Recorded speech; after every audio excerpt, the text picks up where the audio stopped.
Na nagtambay dire. Dara ka nagtambay dire. Wa na dito sa sementeryo. So asa ka natulog ron?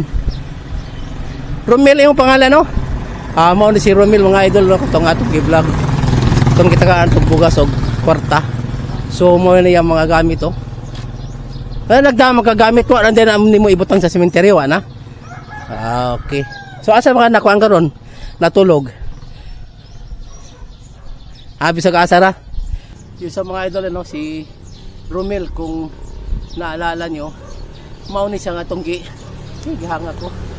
Mao na itong gi-vlog.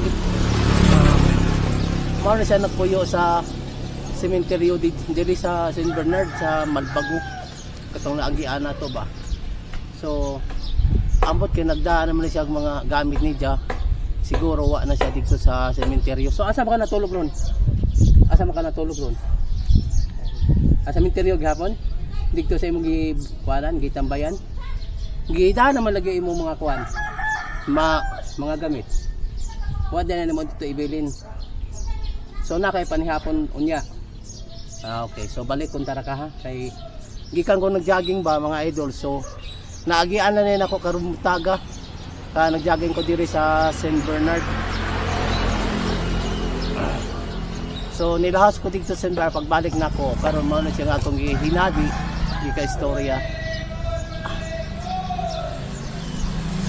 So wa pa ka namahaw ron, namahaw na. So giubo ko mga idol sa pagbaktas. So inigbalik na ko para ka dito sa sementeryo ra gihapon. Romel no. Si Romel mga idol no.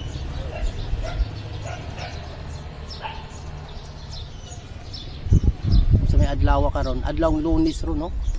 Lunes ro no, Romel no. Lunes. Yan, so mga idol na siya nagtambay dire karon buntaga sa St. Bernard Church. Sa paano mga idol no, ang simbahan ng St. Bernard. Diri ganina di ay misa ganina pagpaingon ako diri nagjogging magud ko. So karon wala na. So mao ni ang St. Bernard no. So mubalik na lang ko ha, Romel ha. Inigbalik na ko na nakadikto sa may sementeryo. Na nakadikto.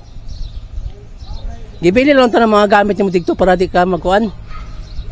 Dadada na nimo kung mulakaw ka. Okay, si Romel.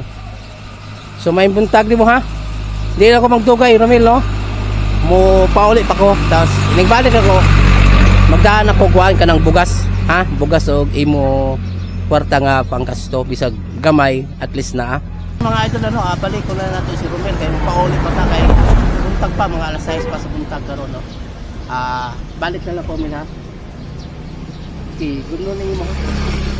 Buntag mga idol. I see you my next vlog. Bye-bye.